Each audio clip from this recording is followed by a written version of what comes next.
चलिए भाई, आज हम स्टार्ट करने वाले हैं और जो स्टार्ट हम करने वाले हैं उसका नाम है वैलेंस बॉन्ड थ्योरी। क्या नाम है? Valence bond theory. Valence bond theory क्या कहती है? तो पहला सवाल है कि कोवेलेंट बॉन्ड जो होता है उसको समझाने के लिए हमारे पास जो थ्योरी आई थी उसमें से एक का नाम था वैलेंस बॉन्ड थ्योरी और एक का नाम था molecular orbital theory, MOT। MOT क्या था? MOT। MOT क्या नाम था? MOT। ठीक है, ये हम बाद में पढ़ेंगे अगले साल 12th में। और इसका नाम था वैलेंस बॉन्ड थ्योरी। क्या नाम था? Valence bond theory. क्या नाम था? Valence bond theory. Valence bond theory क्या बताती है? अगर आपसे कोई पूछे तो आप बोलोगे कि वैलेंस बॉन्ड थ्योरी जो है वो कोवेलेंट बॉन्ड फॉर्मेशन को समझाती है। फिर अगला सवाल, कोवेलेंट बॉन्ड फॉर्मेशन को किस तरह समझाती है? तो एक फिनोमेना के थ्रू समझाती है और उस फिनोमेना का नाम है ओवरलैपिंग। यानी बेसिकली आपको वैलेंस बॉन्ड थ्योरी में ओवरलैपिंग पढ़नी है, क्योंकि valence bond theory covalent bond formation को समझाती है थ्रू ओवरलैपिंग। क्लियर? समझ में आ गया? क्लियर? तो ये नोट करके लिखना कि भाई valence bond theory covalent bond formation को समझाती है थ्रू ओवरलैपिंग। अब ओवरलैपिंग क्या होती है? तो वैलेंस बॉन्ड थ्योरी ने कहा कि ऐसे ऑर्बिटल जिनके पास अनपेयर्ड इलेक्ट्रॉन्स होते हैं, अनपेयर्ड इलेक्ट्रॉन्स, वो आपस में एक दूसरे के पास आकर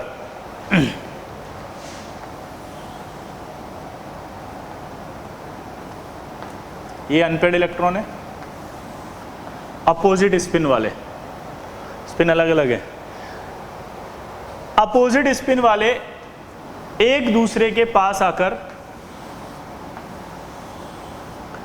एक कॉमन एरिया बना लेते हैं। इस कॉमन एरिया को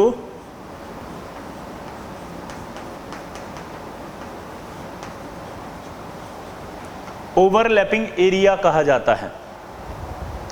इस कॉमन एरिया को ओवरलैपिंग एरिया कहा जाता है और यही ओवरलैपिंग एरिया कोवेलेंट बॉन्ड को समझाता है। यही ओवरलैपिंग एरिया कोवेलेंट बॉन्ड को समझाता है। यही ओवरलैपिंग एरिया कोवेलेंट बॉन्ड को समझाता है। यही ओवरलैपिंग एरिया कोवेलेंट बॉन्ड को समझाता है। दोबारा से सुनना, क्या बोला उन्होंने वीबीटी वालों ने?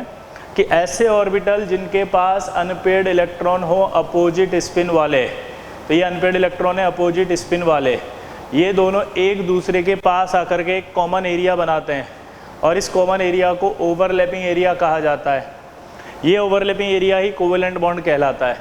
ये ओवरलैपिंग एरिया जितना ज़्यादा होगा उतना ज़्यादा जो है वो कोवेलेंट बॉन्ड स्ट्रॉन्ग होगा और उतना ज़्यादा हम बोलेंगे कोवेलेंट कैरेक्टर आ रहा है, यानी उतना अच्छा कोवेलेंट बॉन्ड फॉर्म हो रहा है। क्लियर? तो अगर आपसे पूछे which of the following overlapping is not possible, तो फुल्ली फिल्ड जो होते हैं उनकी ओवरलैपिंग पॉसिबल नहीं होती, खाली जो हैं उनकी भी ओवरलैपिंग पॉसिबल नहीं होती। तो ओवरलैपिंग हमेशा किस में होगी? ऐसे ऑर्बिटल्स में होगी जिनमें अपोजिट स्पिन वाले अनपेयर्ड इलेक्ट्रॉन हो, उनमें होगी जिनमें अपोजिट स्पिन वाले अनपेयर्ड इलेक्ट्रॉन्स हो। तो इसका मतलब नोट करके लिखेंगे, ओवरलैपिंग फिनोमिना इलेक्ट्रॉन्स के बीच में होता है, इसलिए ओवरलैपिंग में फुल्ली फिल्ड ऑर्बिटल्स और वैकेंट ऑर्बिटल्स का कोई रोल नहीं है। लिखो, ओवरलैपिंग में अनपेयर्ड इलेक्ट्रॉन वाले ऑर्बिटल पार्टिसिपेट करते हैं having opposite spin. Valence bond theory में यानी वीबीटी में इलेक्ट्रॉन पार्टिसिपेट करता है, ऑर्बिटल नहीं, इसलिए फुल्ली फिल्ड और वैकेंट ऑर्बिटल्स की ओवरलैपिंग का कोई मीनिंग नहीं है। डायग्राम बना भी देगा तो आपको बोलना है that is not overlapping. Clear? तो चार ऑप्शन ऐसे आएंगे और यहाँ लिखा होगा पहला ऑप्शन, दूसरा ऑप्शन, तीसरा ऑप्शन और चौथा होगा ऑल ऑफ दिस। और ऑप्शन में क्या पूछा गया होगा, विच ऑफ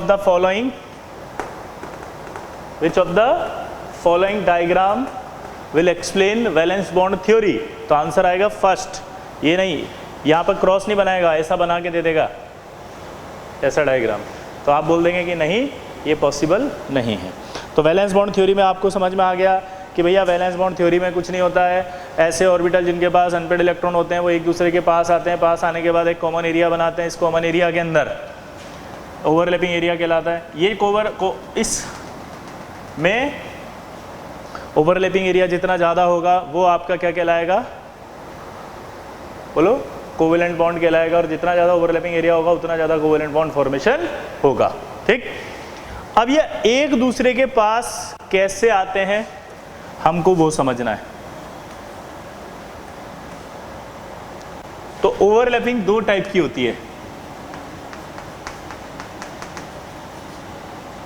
एक एक्सियल और एक साइडवेज। एक्सियल को हेड ऑन कहते हैं, इस साइडवेज को कोलेट्रल भी कहते हैं।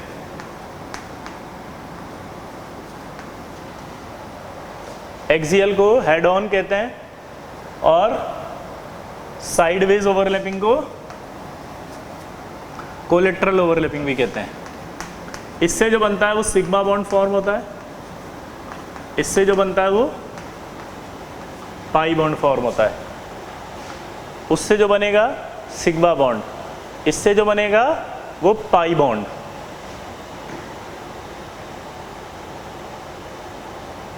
उससे जो बनेगा सिग्मा बॉन्ड, इससे जो बनेगा पाई बॉन्ड। अब कैसे बनता है वो देखना। If x is internuclear axis, क्या बोल रहा है वो कि अगर x इंटरन्यूक्लियर एक्सिस है, क्या है, इंटरन्यूक्लियर एक्सिस x, तो यहां पर जो है वो एक्सियल ओवरलैपिंग का मतलब समझना। जैसे मान लो सुपरमैन को देखा है ना आपने, सुपरमैन आता है ऐसे, तो जो सुपरमैन उड़ रहा है वो एक्सिस आ गई x। तो इस तरह से बोला जाता है कि जब अलोंग द एक्सिस ऑर्बिटल्स आकर के ओवरलैपिंग करेंगे, अलोंग द एक्सिस, ये एक्स के अलोंग आ रहा है देखो, और आपस में मिलेंगे तो ये ओवरलैपिंग कहलाएगी हेड ऑन, और इसी हेड ऑन से बनेगा सिग्मा, यानी कि सिग्मा बॉन्ड फॉर्मेशन जो होगा वो अलोंग द एक्सिस होगा। अगर इंटरन्यूक्लियर एक्सिस एक्स मानी है तो जो ऑर्बिटल एक्स पर होंगे वो आपस में एक दूसरे के पास आएंगे और सिग्मा बॉन्ड बनेगा। ठीक है, आप वाई भी मान सकते हो, अगर आपने वाई माना तो वाई के अलोंग जो आएंगे ऑर्बिटल वो आपके सिग्मा बनाएंगे। आप जेड भी मान सकते हो, आप जेड के अलोंग आएंगे अगर तो फिर सिग्मा बॉन्ड बनाएंगे। ये आपके ऊपर होता है, तो इसलिए ये दिया जाता है हमेशा। आप एक्स लो, वाई लो, जेड लो, कुछ भी लो, 3 एक्सिस होती हैं, ये हमेशा ध्यान रहेगा। तीनों एक्सिस के बारे में एक चीज़ आपको पता होनी चाहिए, तीनों एक्सिस एक दूसरे से 90 डिग्री पर होती हैं। 1 2 3, तीनों एक दूसरे से 90 डिग्री पर होती है। ये तीनों एक दूसरे से कहाँ होती है, 90 डिग्री पे। तीनों एक दूसरे से कहाँ होती है, 90 डिग्री पे। तो तीनों एक दूसरे से 90 डिग्री पर होती हैं। तो अगर x आपने इंटरन्यूक्लियर एक्सिस माना है तो अपन सोचते हैं कि क्या होगा।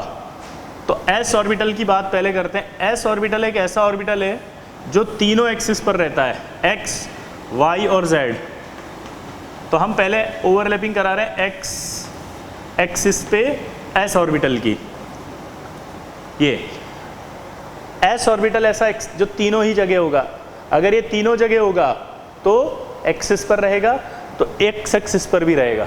तीनों जगह होगा तो एक्सिस पे होगा और एक्सिस पे होगा तो x एक्सिस पर भी रहेगा। अब जब ये आपस में एक दूसरे के पास आएंगे तो ये पास आके कॉमन एरिया बनाएगा ऐसे। अगर s ऑर्बिटल और s ऑर्बिटल आकर के बना रहा है तो आप क्या बोलेंगे यहाँ पे कि ओवरलैपिंग कौन सी हुई, s। लेकिन अगर मान लीजिए मैंने कहा यहाँ पर कि ये s ऑर्बिटल है, तीनों एक्सिस पर है, ये x पर भी है, और मैं यहाँ पर एक p ऑर्बिटल ले आया, अब मेरा सवाल है कि जो p ऑर्बिटल में यहाँ लाया, ये p ऑर्बिटल कौन सा होगा? सोचो, ये इधर से इधर जा रही है, न्यूक्लियर इंटरन्यूक्लियर एक्सिस, ये x है तो ये x ही होगी, और ये x होगी तो ये px ही होगा। अब ये px मिलेगा तो हेड ऑन हुआ नहीं हुआ, देखो आप, तो ये हेड ऑन हो गया। तो ये ओवरलैपिंग कौन सी कहलाएगी? sp। अगर मान लो मैं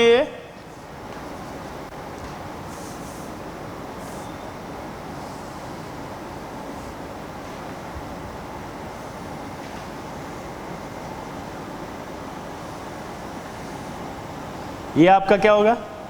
x, ये भी x, तो ये कौन सा ऑर्बिटल कहलाएगा? px। ये ऑर्बिटल कौन सा कहलाएगा? px। ये अगर दोनों मिलेंगे तो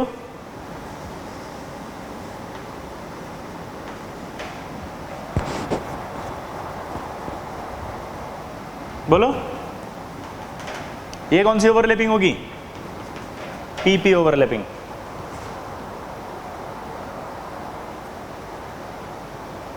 कौन सी होगी? pp overlapping. कौन सी ओवरलैपिंग? pp। तो हमारे पास तीन तरह की ओवरलैपिंग आई, पहला ss ओवरलैपिंग, दूसरा sp ओवरलैपिंग, तीसरा pp ओवरलैपिंग। दोबारा बोलो, कौन सी ओवरलैपिंग आई? ss ओवरलैपिंग, sp ओवरलैपिंग और pp ओवरलैपिंग। ये आपके सिग्मा बॉन्ड बनाती हैं। इसको बोला जाता है एक्सियल ओवरलैपिंग। क्यों? क्योंकि ये एक्सिस के अलोंग आ रहे हैं, इसे बोलते हैं एक्सियल ओवरलैपिंग। क्यों? क्योंकि ये एक्सिस के अलोंग आ रहे हैं। क्लियर? नोट करो इसको।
क्लियर सबको? अब देखो, अब अगला आएगा एक सवाल।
चलो बताओ,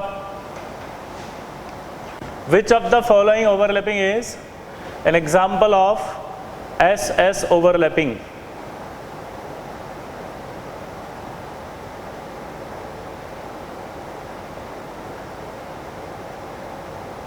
सोचो।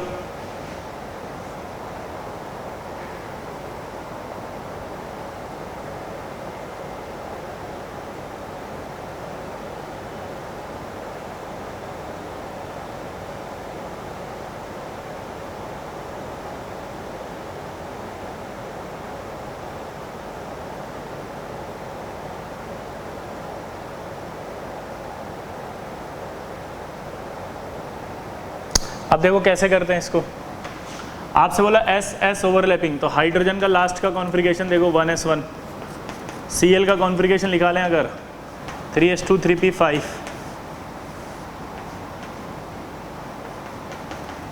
दिमाग लगाओ आप, अगर ये और ये मिलेंगे, ये और ये मिले तो ये S मिलेगा और इसका P मिलेगा, तो ये एग्जांपल तो हुआ sp ओवरलैपिंग का। Cl की बात करो,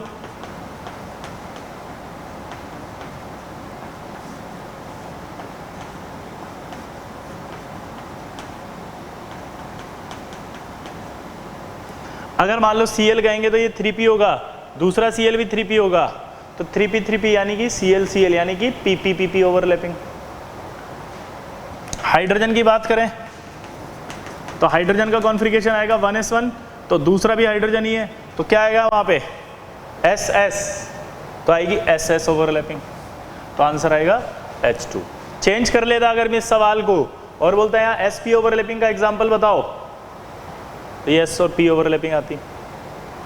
अगर मैं चेंज करता बोलता PP ओवरलैपिंग का एग्जाम्पल बताओ, तो ये आपकी PP ओवरलैपिंग आती।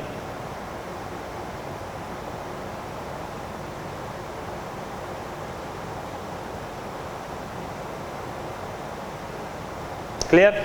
अब एक डाउट आपको आएगा कि जब सर ये वाला स्पिन होगा और ये भी स्पिन होगा, तो देखो अगर आप Cl Cl की ओवरलैपिंग कराना चाहते हो यहाँ पे, तो आपको दूसरा Cl ऐसे बनाना पड़ेगा और अनपेड इलेक्ट्रॉन ऐसे बनाओगे, तो आपको लगेगा सर ये तो सेम स्पिन आएंगे तो कैसे बनाएंगे ओवरलैपिंग। तो ये अंडरस्टूड होता है कि जब ये ऑर्बिटल इसके पास जाएगा तो अपना स्पिन चेंज कर लेगा, क्योंकि पाउली रूल फॉलो करना था उसको।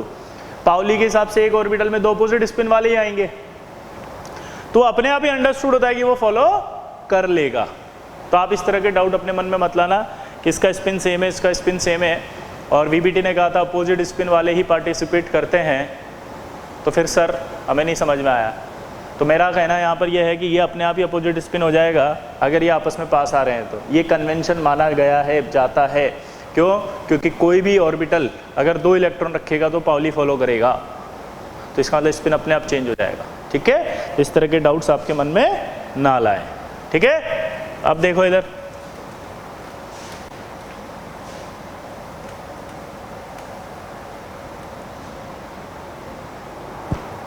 अगला आएगा अब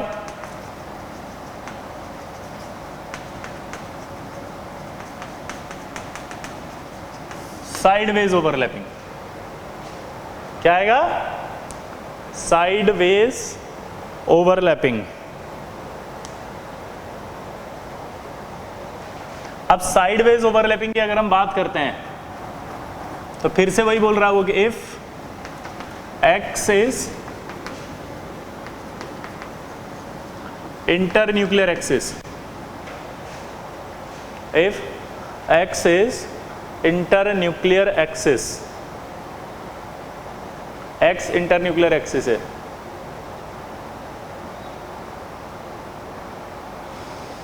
अब साइडवेज ओवरलैपिंग कैसे होती है? देखो हमने कहा था कि एक्सियल ओवरलैपिंग होती है अलोंग द एक्सिस यूं, लेकिन साइडवेज होती है परपेंडिकुलर द एक्सिस। एक्सिस के परपेंडिकुलर ऑर्बिटल आएंगे तब मिलेंगे, यानी साइडवेज ओवरलैपिंग तब होगी जब ऑर्बिटल आकर ऐसे मिलेंगे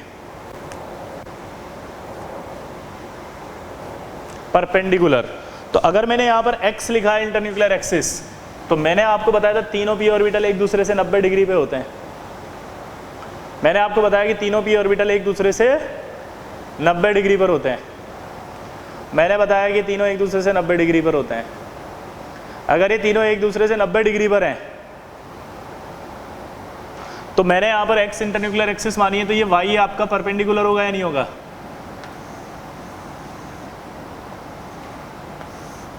तो ये x अगर है तो ये y भी परपेंडिकुलर हुआ, y भी, यानी ये py हो सकते हैं या ये pz भी हो सकते हैं। क्यों? क्योंकि ये आपस में परपेंडिकुलर हैं, ये भी आपस में परपेंडिकुलर हैं। अगर x एक्सिस है तो y भी उससे 90 डिग्री पर होगा, z भी उस पर 90 डिग्री पर होगा। क्लियर? अब ये दोनों जब आपस में मिलते हैं तो ये ऐसे मिलते हैं। अब ऐसे मिल रहे हैं तो ये आपका इंटरन्यूक्लियर एक्सिस है। ऐसा नहीं लग रहा, इसके ऊपर और नीचे इलेक्ट्रॉन डेंसिटी है, तो इसको ऐसे भी बनाया जाता है। यानी पाई बॉन्ड इंटरन्यूक्लियर एक्सिस के ऊपर और नीचे, दो बॉन्ड नहीं होते, ये एक ही बॉन्ड होता है।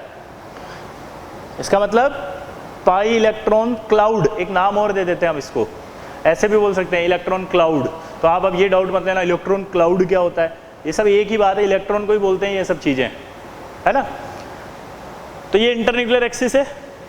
पाई इलेक्ट्रॉन जो होता है या पाई बॉन्ड जो होता है वो इस इंटरन्यूक्लियर एक्सिस के ऊपर नीचे फैला हुआ होता है, इस इंटरन्यूक्लियर एक्सिस के ऊपर और नीचे फैला हुआ होता है, यानी कि ये एक्स के ऊपर और नीचे पाया जाएगा, इसे ही पाई बॉन्ड कहा जाएगा। ठीक है।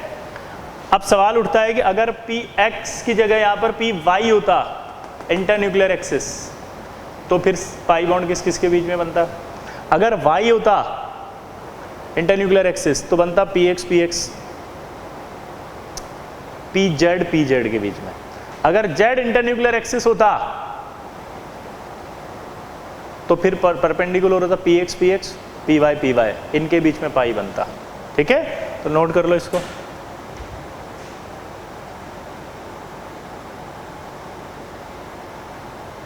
अच्छा, ये पाई बॉन्ड बना रहे हैं तो ये पी ऑर्बिटल है, ये भी पी ऑर्बिटल है, तो इसको लिखते हैं ऐसे, पी पाई बॉन्ड।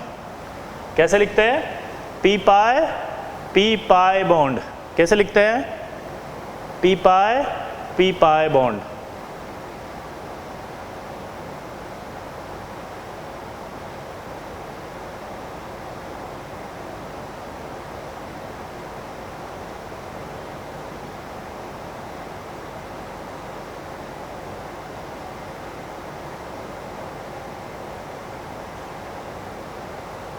अगला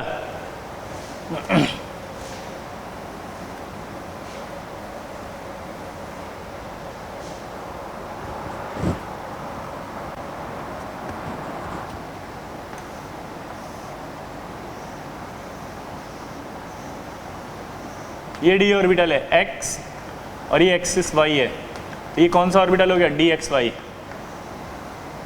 एक्स इंटरन्यूक्लियर एक्सिस ली है, तो ये क्या हो गया अपना? P Y. देखो इधर ध्यान से, ये ऑर्बिटल मैंने लिया है डी एक्स वाई। एक्स और वाई के बीच में जो लोब होती है उसे क्या कहते हैं हम? D X Y. दोबारा बोलो, एक्स और वाई के बीच में जो लोब होती है उसे क्या कहते हैं? D X Y. अब ध्यान से देखो,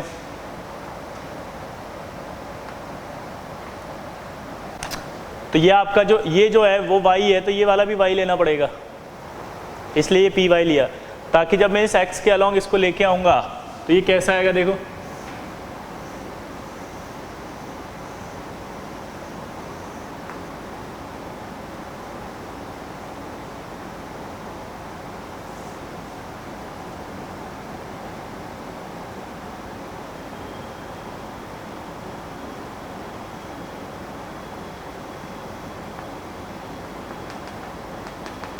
ये क्या कहलाएगा? डी और ये पी, तो डी पाई पी पाई, पाई बॉन्ड बन गया।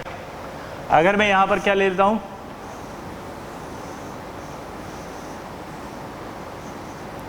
ये एक्स ये वाई,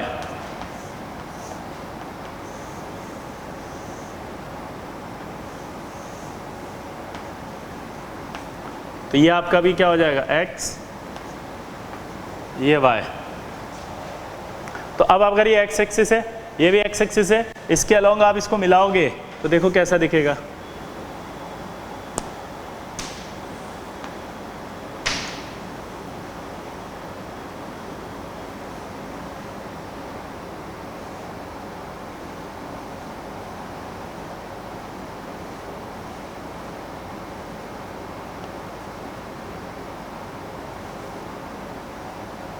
देखो, तो ये क्या कहलाएगा? डी, ये भी डी, तो ये क्या बनेगा? डी पाई डी पाई।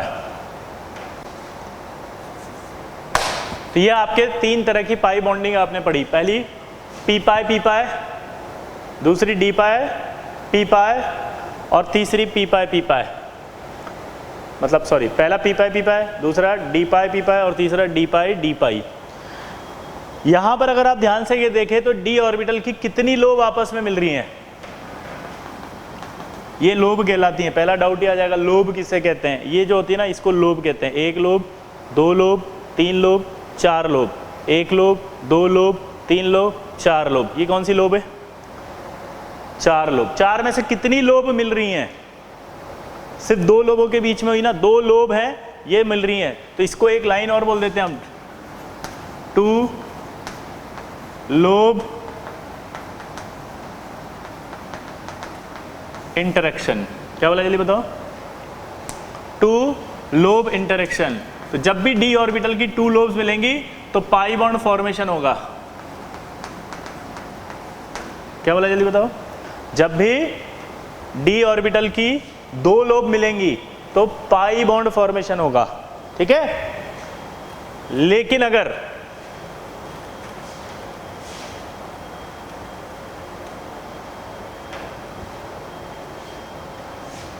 यहां सवाल देता था if Z is internuclear axis. अब उसने सवाल चेंज करा है, देखो ध्यान से समझना भाई, अच्छा सवाल है ये।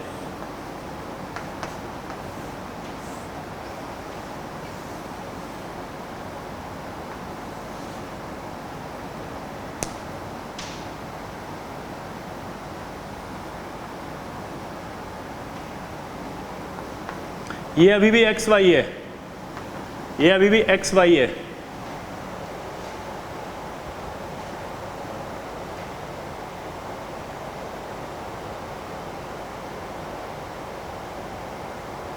ये एक्स है, ये वाई है, ये एक्स है और ये वाई है। अब जेड किधर है? ये वाली एक्सिस जेड होगी, ये x होगी, ये y होगी, ये क्या हो गई? z। ये x होगी, ये y होगी, ये होगी z। अब दिमाग लगाओ, z इंटरन्यूक्लियर एक्सिस है, तो आपको इस ऑर्बिटल को कहां से ओवरलैपिंग कराते हुए लाना है? z से। तो जब आप इसको z से लाओगे तो चारों लोब एक दूसरे के ऊपर आएंगी, तो यानी कि एक और ओवरलैपिंग हुई, और वो ओवरलैपिंग हम कौन सी पढ़ रहे हैं? 4 लोब इंटरेक्शन, और इसी 4 लोब को हम बोलते हैं डेल्टा बॉन्ड। 4 लोब इंटरेक्शन को क्या बोलते हैं? डेल्टा बॉन्ड, ठीक है। ध्यान से सुनना आप, अगर मान लो डी ऑर्बिटल, ये डी ऑर्बिटल है, इसकी लोब मान लो 1 2 3 और ये 4, इसके मान लो 1 2 3 4। अगर ये डी ऑर्बिटल आ रहे हैं ऐसे ऐसे ऐसे आके ऐसे मिलते हैं, इसका मतलब पाई बॉन्ड। और अगर ये आकर के ऐसे नहीं होकर के ऐसे वाली एक्सिस से मिलते हैं तो सारी लोब एक साथ मिल रही है, डेल्टा बॉन्ड। दोबारा सुनना, अगर वो आपके डी ऑर्बिटल है, ये लोब है 1 ये 2 1 2 ये 3 4, पीछे ले ले 3 4, अभी आकर ऐसे मिल रहे हैं, तो ये क्या कहलाया? Pi bond. 2 lobe interaction is called pi bond. लेकिन अगर ऐसे नहीं आकर के ऐसे आगे मिलते हैं तो ये क्या कहलाया? Delta bond. इसमें चारों लोब मिल गए, देखो आप।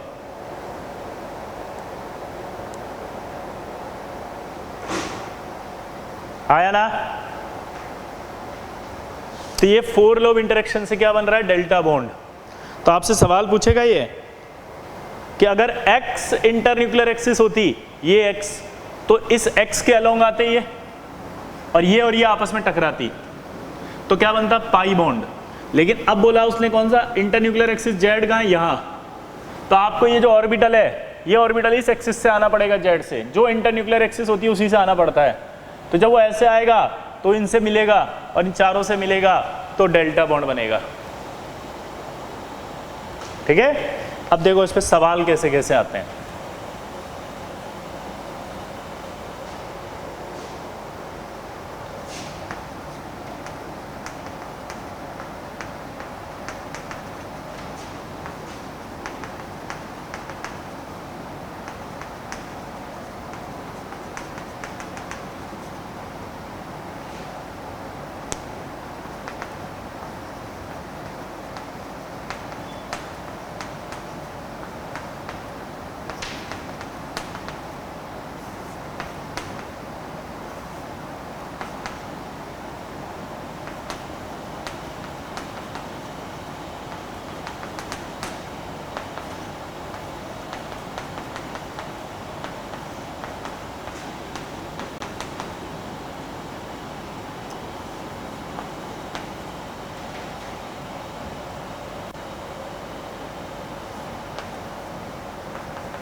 करो सवाल।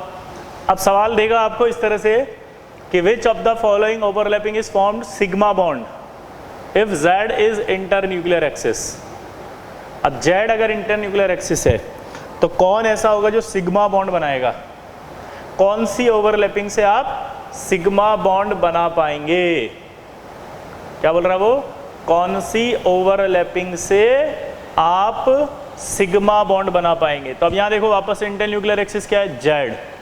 तो यानी कि मेरे को यहाँ बनानी पड़ेगी ऐसे Z, और अगर मैं Z बनाऊंगा तो इस वाली एक्सिस पर कौन सा ऑर्बिटल आएगा जो Z पे होता है? PZ। यहाँ कौन आएगा? PZ। तो ये PZ मिलेंगे तो सिग्मा बनेगा, तो आंसर 3।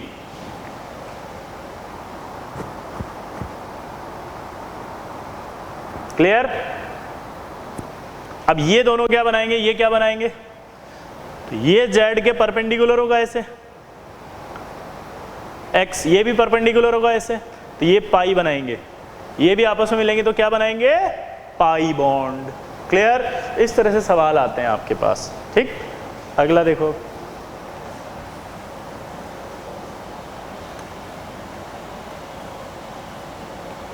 अब एक सवाल पूछ रहा है कि इफ X इज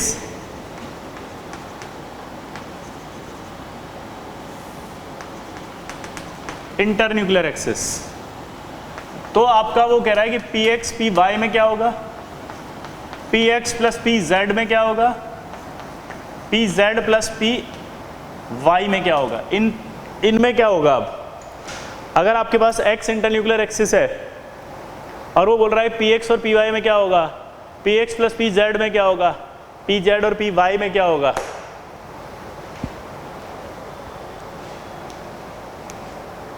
तो इसको समझना आप। इंटरन्यूक्लियर एक्सिस क्या है? X। मान ला ये X इंटरन्यूक्लियर एक्सिस है, तो यहाँ पर Px होगा आपके पास, Py कैसे होगा? परपेंडिकुलर।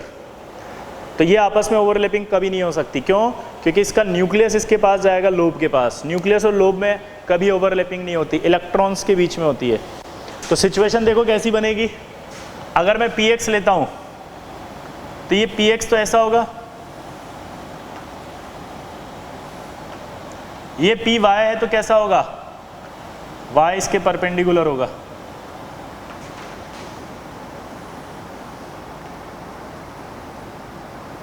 ये अब ये दोनों जब मिलेंगे तो सिचुएशन देखना कैसी होगी।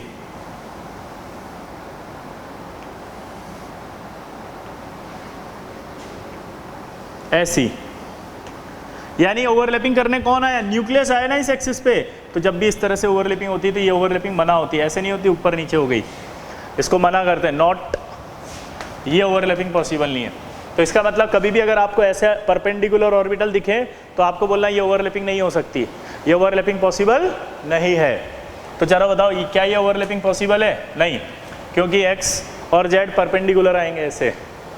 क्या ये पॉसिबल है? नहीं। क्यों? क्योंकि ये Z और ये परपेंडिकुलर आएंगे ऐसे।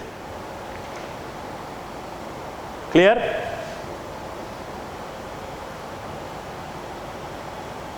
आया ना?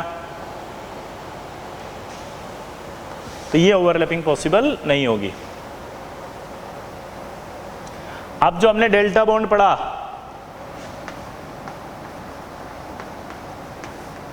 उसमें क्या पढ़ा था जरा बताना दोबारा। चारों लोब एक साथ आएंगी,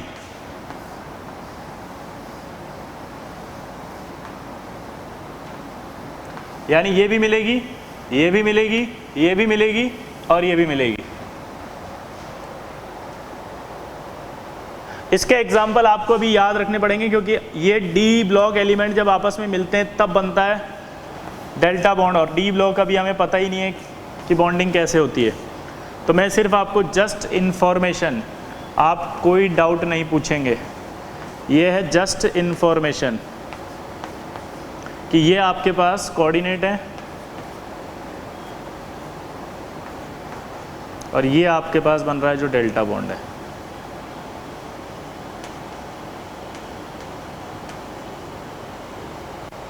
ये कोऑर्डिनेट है और ये आपका जो कोऑर्डिनेट के बाद ये जो बन रहा है ये डेल्टा बॉन्ड है, ये इसके डी और इसके डी से मिलकर बन रहा है। ठीक है, इसी तरह से एक एग्जांपल और आता है, ये भी आपको अभी के लिए याद रखना है क्योंकि ये मैं आगे बताऊंगा। आप प्लीज़, या तो फिर आप ये कहोगे हमें कुछ समझ में नहीं आ रहा तो मैं छोड़ दूं, और या फिर आप कहोगे नहीं नहीं सर लिख दो ना, क्या दिक्कत है, जब आएगा तब आप समझा ही दोगे, आप पर भरोसा है, कम से कम इन्फॉर्मेशन से नॉलेज तो बढ़ी। 4 बॉन्ड होते हैं यहाँ पे, कितने? 4 बॉन्ड में एक होता है सिग्मा, 2 होते हैं पाई और एक होता है आपका डेल्टा। इन सबको मिलाकर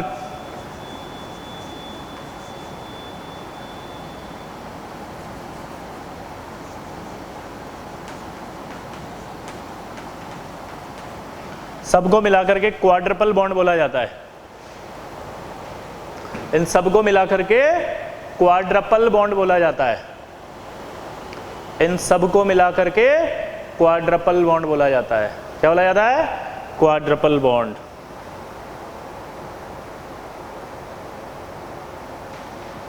क्वाड्रपल बॉन्ड। अब आपको घर जाके डाउट आएगा, सर ये विजुलाइज नहीं हो पा रहा, इसको कैसे विजुलाइज करें? नहीं कर सकते आप अभी। क्यों? ये है डी ब्लॉक। डी ब्लॉक की बॉन्डिंग आती है कोऑर्डिनेशन केमिस्ट्री में। कोऑर्डिनेशन केमिस्ट्री आएगी आपकी कब? 12th क्लास में। तो आप जाके नोट करके घर पे इसको विजुलाइज करने में अपना टाइम वेस्ट मत करना। It is just for information कि एक सिग्मा, 2 पाई और एक डेल्टा को क्वाड्रपल बॉन्ड कहते हैं और ये 4 बॉन्ड होते हैं, जिनमें से ये एक डी ऑर्बिटल डेल्टा बॉन्ड बना रहा है। क्या बना रहा है? ये एक डेल्टा बॉन्ड। क्या बना रहा है? Delta bond. क्लियर? तो ये सिर्फ जस्ट एग्जाम्पल है, क्योंकि अभी हम बेसिक्स पढ़ रहे हैं, अभी तो हमने बॉन्डिंग थोड़ी पढ़ी है, अभी तो हम बॉन्ड्स के नाम पढ़ रहे हैं। अब डेल्टा के बाद एक और होता है आपका फाई बॉन्ड।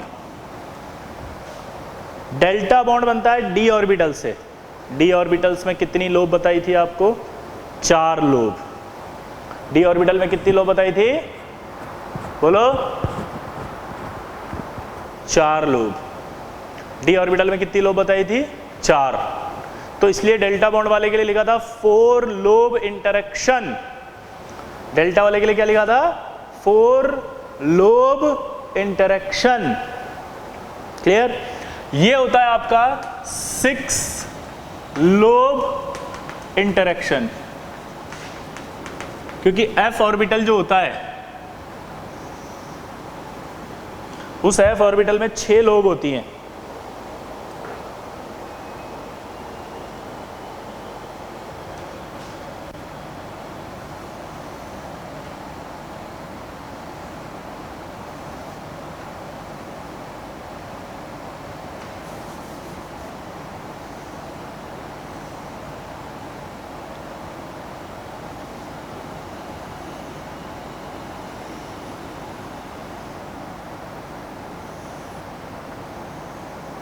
ये देखो, ये होता है f ऑर्बिटल।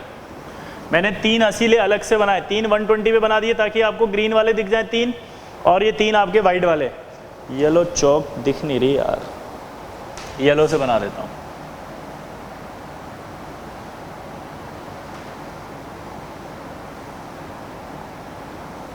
विजुलाइज हो गए? इसी तरह से यहां पर भी आएगा अगला f।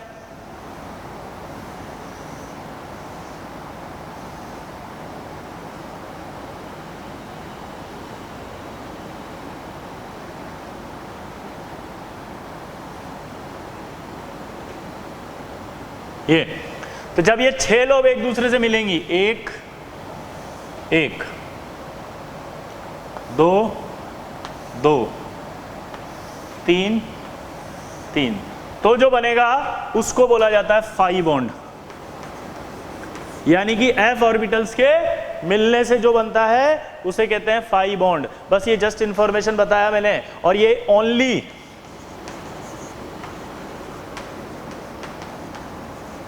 वन मॉलिक्यूल में पाया जाता है, यूरेनियम। यूरेनियम एक एफ ब्लॉक एलिमेंट है। यूरेनियम क्या है? F block element. F block element है तो एफ ऑर्बिटल होगा। एफ ऑर्बिटल अगर होगा, एफ ऑर्बिटल होगा तो 6 लोब होंगी और 6 लोब होंगी, और वो 6 लोब एक साथ मिलेंगी तो जो बॉन्ड बनेगा वो कहलाएगा फाई बॉन्ड। और 5 बॉन्ड अभी पूरी दुनिया में एक ही मॉलिक्यूल में पाया जा रहा है, इसका नाम है U2। क्लियर? तो ये आपका 5 बॉन्ड हो गया।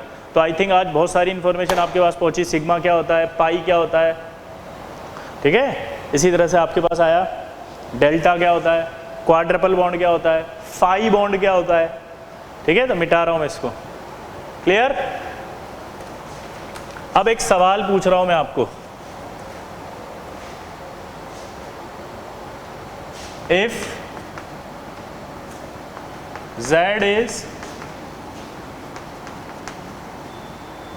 इंटरन्यूक्लियर एक्सिस, देन अब आपको बताना क्या क्या है। जैसे px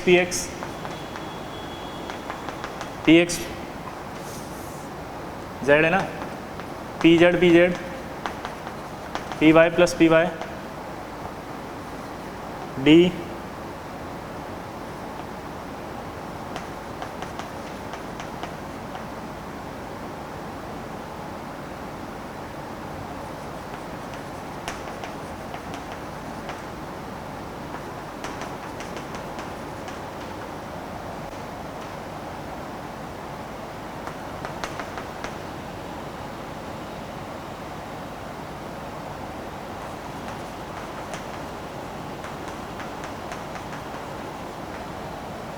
चलो अब इन सब के बाद बताओ किस में सिग्मा, किस में पाई, किस में जेड, सॉरी किस में डेल्टा ये बनेगा। चलो बताओ फटाफट, ट्राई करो।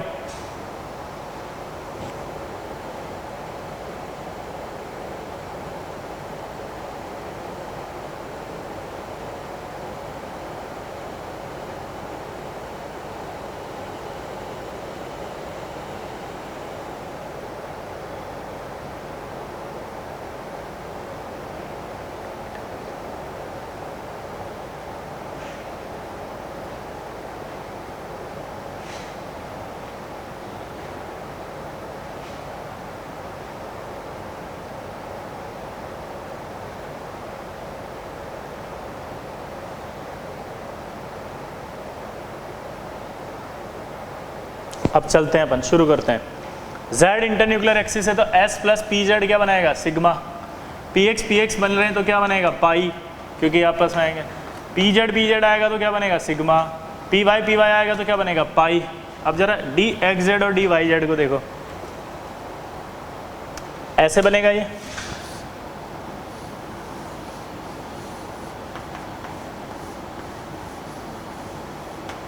ये आपका z आएगा और ये x आएगा। तो अब दिमाग की बत्ती जलाओ, जब ये आपस में z है तो ये मिलेंगे आपस में दो लोग, तो कौन सा बॉन्ड बनेगा, पाई। तो इससे क्या बना, dxz yz से पाई। लेकिन जब मैंने dxy बनाया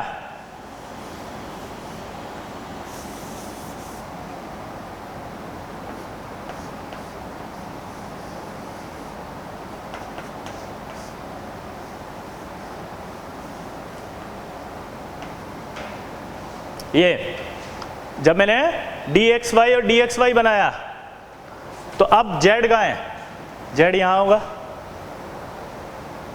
z यहां होगा।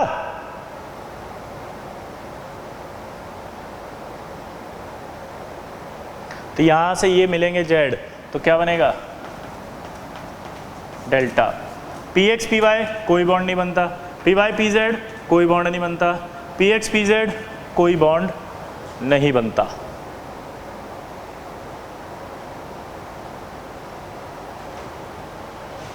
क्लियर? नोट करो इसको।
क्लियर? तो ये आपके पास वीबीटी के ओवरलैपिंग कंप्लीट। अब हम कल पढ़ेंगे यानी नेक्स्ट क्लास में कि बॉन्ड जो बन रहा है कोवेलेंट उसकी स्ट्रेंथ कैसे देखते हैं, ठीक है? तो नेक्स्ट पार्ट ऑफ वीबीटी अगला नेक्स्ट क्लास में करेंगे।